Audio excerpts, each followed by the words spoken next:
Point 11, or 12, depending on which list you're using from Mike Winger's video discussion about the parallels between Psalm 22 and the Passion narrative of Jesus, has to do with verse 18 of the psalm, in which the author states his clothes have been divided up, and people gamble for his garment. I do address this in episode 37 of my discussion of Bob Duco's apologetic regarding the truth of the Bible, so I will refer interested parties there for another examination. But to address Mike's own apologetic, I want to bring up another idea here.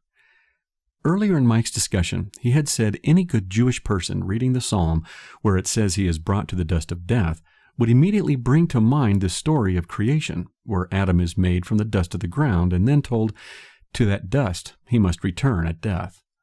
I would then add that this same person, steeped in the literature of the Hebrew Bible, would also be aware, if they saw a suffering person, even one who is being crucified, of Psalm 22. Now, I can't prove what I'm about to say, and this is where we get into presuppositions. You have the Apologist, and for them, Psalm 22 can be prophetic. It fits in their worldview. But that worldview requires a large number of presuppositions. The supernatural has to exist. God has to exist. You have to assume that a creature can be outside of time and see everything that has happened, is happening, and is going to happen. And these are assumptions I don't share. Without any evidence, I can't just assume for my worldview that the supernatural exists, that God exists, that the future is something that has already happened and can be viewed as if it were being projected on a movie screen by something that exists outside of time itself and can somehow communicate with human beings. My presuppositions are limited to what we can experience in the natural world. So when I read Psalm 22, I don't carry with me the same assumptions as someone like Mike does.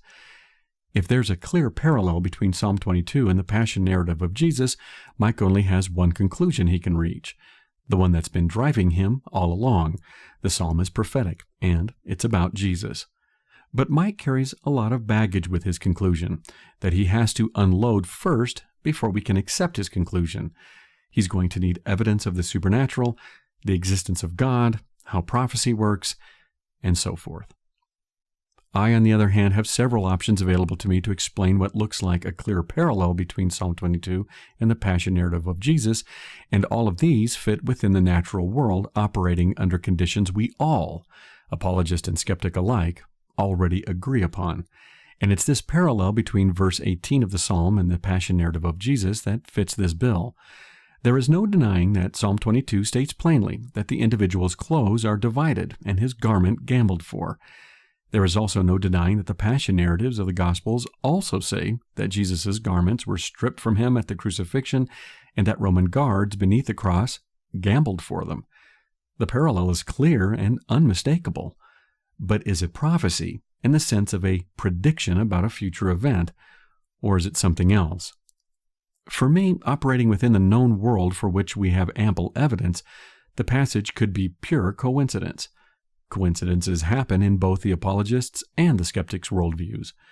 Or the earliest followers of Jesus, those devout and pious Jews who knew their scriptures, could have patterned their nascent narratives of the Passion after Psalm 22, specifically incorporating this detail into their story as a sort of reminder of how the tale was supposed to be told, a keystone, a memory device.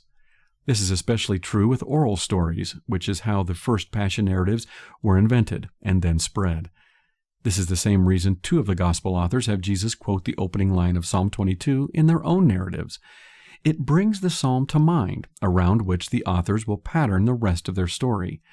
Story invention exists in both the apologists' and the skeptics' worldviews too. So this actually helps explain why there are enough parallels between the psalm and the Passion narratives to foster later apologetic belief that the psalm itself was actually prophetic, but not in the psalm's details, as we've come to discover. The psalm was used as a pattern over which the Passion narratives of Jesus were formed. That's why they don't match up perfectly. They were never meant to. The earliest stories about Jesus' crucifixion and death found their basic structure in Psalm 22, but these authors never intended to convey the idea that Psalm 22 itself was actually prophetic. But more so, and this is a detail covered in far more depth in episode 42 of my series answering Bob Duco's assertions about biblical prophecy fulfillment, the patterning of the Passion narratives over Old Testament passages was done not because the authors believed the more ancient verses held prophetic meaning, but in order to lend authenticity and pedigree to their newly invented tales. It's less, this is prophecy fulfillment of a more ancient text, as it is, this mirrors or is also found in a more ancient text. But there's another point about the gambling of the clothes that I'd like to make, and this has to do with a Mesopotamian inscription that was found. It's a song of lament, much like Psalm 22, that reads, "The coffin lay open, and people already helped themselves to my valuables. Before I was even dead, the mourning was already done."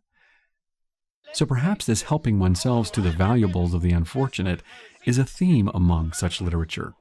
Who knows?